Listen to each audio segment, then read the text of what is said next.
మా డాడ్ మొన్న రాజ్కోట్లో ఫ్లైట్ ఎక్దామని వెళ్ళిండు. అక్కడైతే ఫ్లైట్ క్యాన్సిల్ అయింది. ఆల్మోస్ట్ 5 hours వెయిట్ చేసిన తర్వాత ఇక మీదట ఫ్లైట్ స్టార్ట్ కాదు అన్న తర్వాత ఆయన అయితే ట్రైన్కి చాలా ఇబ్బంది పడుతూ వచ్చిండు. ఆయన అక్కడ జరిగినటువంటి విషయాలు చెప్పిన తర్వాత నా దిమ్మ అయితే తిరిగింది.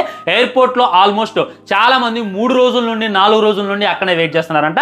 ఎందుకంటే ఇండిగో ఫ్లైట్స్ పెట్టేటటువంటి ఇబ్బంది ఎంతలా ఉంది. ఇండిగో ఫ్లైట్ చూసుకున్నట్లయితే ఒక్క ఫ్రైడేనే 1700 ఫ్లైట్స్కి పైగా క్యాన్సిల్ అయ్యాయి అనమాట.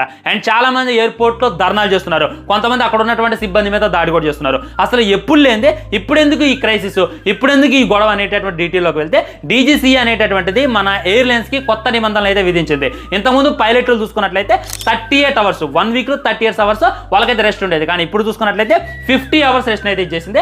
ఒకప్పుడు ఒక పైలట్ చూసుకున్నట్లయితే రోజుకి 6 ల్యాండ్ చేసేవాడు. కానీ ఇప్పుడు చూసుకున్నట్లయితే రోజుకి 2 ల్యాండ్ చేస్తే సరిపోద్ది అనేటటువంటి తీసుకొచ్చింది. సో దీనికైతే ఇండిగో ఫ్లైట్స్ ప్రిపేర్ కాలేదు. ప్రిపేర్ కాకపోవడం వల్ల వాళ్ళకైతే పైలట్ క్రైసిస్ అయితే వచ్చాయి. అండ్ పైలట్స్ లేకపోవడం వల్ల ఎక్కడ ఫ్లైట్లు అక్కడే నిలిచిపోయాయి అనమాట. ఈ యొక్క కొత్త రూలు ఇప్పుడు కాదు 2 సంవత్సరాల నుండి ఉంటూనే ఉంది. కానీ వీళ్ళకైతే మేల్కోవడం చేత కాలేదు. దానివల్ల ప్రయాణికులను అయితే ఇబ్బంది పెడుతున్నారు. ఒకసారి మీరు అబ్జర్వ్ చేయండి, 2000 రూపాయల టికెట్ 20,000కి వెళ్ళిపోయింది. 20,000 రూపాయల టికెట్ 2 లక్షలకు వెళ్ళిపోయింది. ఈ విధంగా ఇండిగో ఫ్లైట్ అయితే సంపూర్ణంగా ఆ ఎయిర్లైన్స్ని నాశనం చేసేటటువంటి ప్రయత్నం చేస్తుంది.